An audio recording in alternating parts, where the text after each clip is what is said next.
मध्य प्रदेश में वैक्सीनेशन को बढ़ावा देने के लिए 21 जून से एक महाअभियान की शुरुआत पूरे देश में और मध्य प्रदेश में हो रही, जिस पर मुख्यमंत्री शिवराज सिंह के नेतृत्व में टीमें गठित कर दी गई। 10 लाख लोगों को एक दिन में वैक्सीन लगाने का टारगेट रखा है।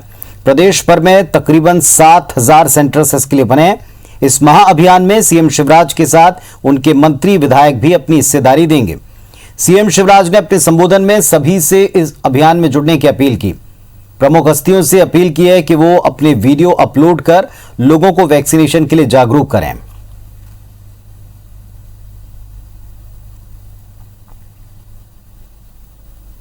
21 तारीख को 10 बजे अभियान प्रारंभ होगा।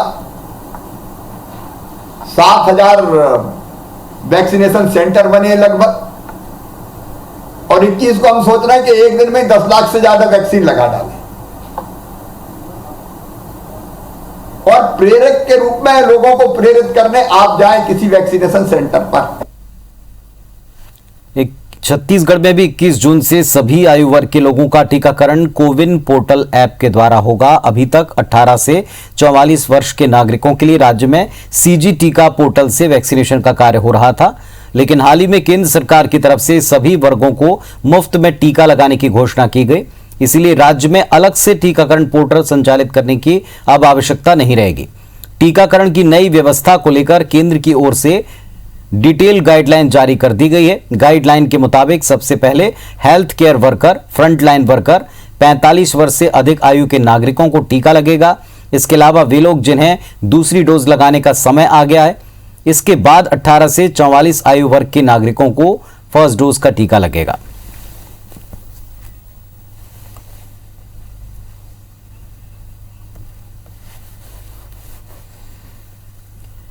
तो वैक्सीनेशन को लेकर क्या तैयारियां हैं, 21 तारीख से जो महाअभियान होने वाला है, हमारे 2 सहयोगी अपडेट के साथ में मौजूद हैं। नीलम गुरवे भोपाल से जुड़ी हैं, स्टार जैन रायपुर से जुड़े हैं। पहले स्टार के पास चलते हैं। स्टार, महाअभियान से पहले ये बता दिया है कि अब 2 नहीं, एक ही पोर्टल होगा।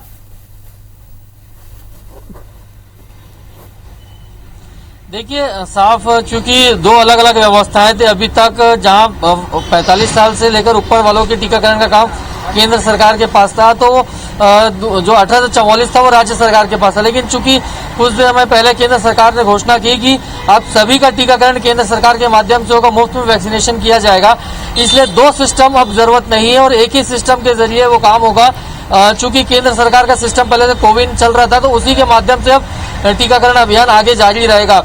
छत्तीसगढ़ में अभी तक जो 18 से 44 वर्ग की कैटेगरी थी, उसके लिए सीजी टीका पोर्टल लॉन्च किया गया था और उसके माध्यम से वैक्सीनेशन का कार्य किया जा रहा था। चूंकि अब सिस्टम एक होने जा रहा है और केंद्र सरकार के द्वारा ये वैक्सीनेशन उपलब्ध कराई जा रही है, इसलिए जो कॉमन प्लेटफॉर्म है यानी कोविन ऐप है, उसके माध्यम से ही वैक्सीनेशन का कार्य किया जाएगा।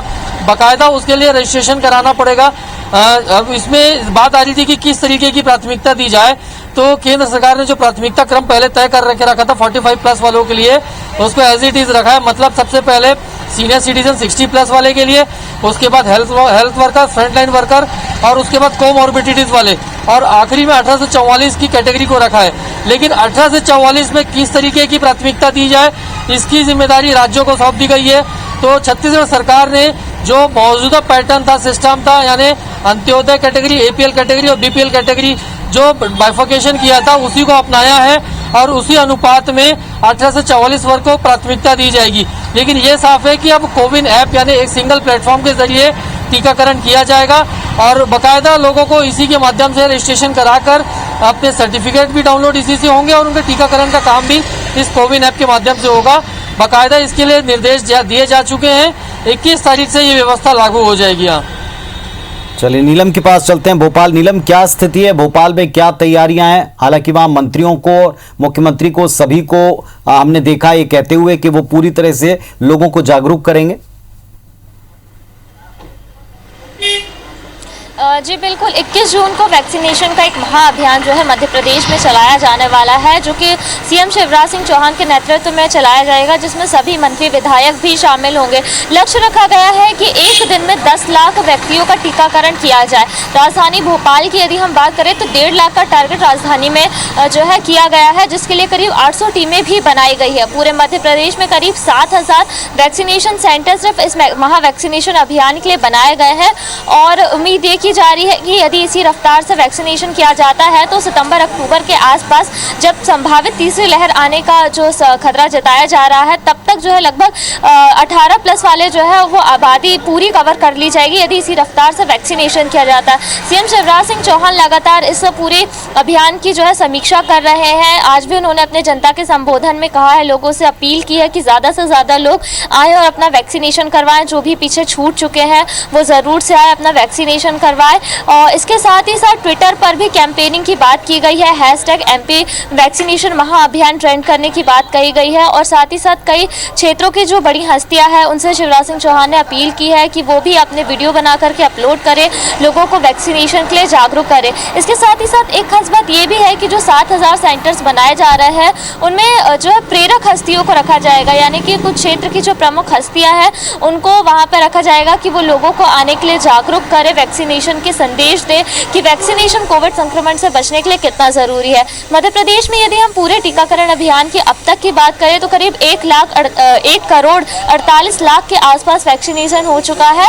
और दूसरा डोज लगाने के लिए जिन लोगों को पिछले दिनों वैक्सीनेशन की कमी के कारण वेट करना पड़ा था, वो भी अब धीरे धीरे कमी होते जा रही है। 18 प्लस का जो है वैक्सीनेशन में भी अब दूसरा डोज लगने की प्रक्रिया शुरू हो चुकी है। पिछले दिनों राज्य सरकार को वैक्सीनेशन की कमी से जूझना पड़ा था, जिसके कारण जो वैक्सीनेशन था उसमें काफ़ी कमी देखी गई थी। पर अब जब केंद्र सरकार ने ये घोषणा की है कि सभी को, खासतौर पर 18 प्लस वालों को जो है वैक्सीनेशन केंद्र सरकार की ओर से मुफ्त में कराया जाएगा, तो वैक्सीन की जो कमी से पिछले दिनों सरकार जूझ रही थी वो अब धीरे धीरे कमी जो है दूर होते जा रही है। और वैक्सीनेशन अभियान के तहत लगातार ये संदेश दिया जा रहा है कि कोविड संक्रमण से बचने के लिए वैक्सीनेशन चलिए देखते हैं कितना असर होगा नीलम इस महाअभियान का, और इसमें जो प्रेरक बनाए गए हैं उनकी जिम्मेदारी के बाद में कितना असर पड़ता है जमीनी स्तर पर। बहुत शुक्रिया आप दोनों का पूरी जानकारी के लिए।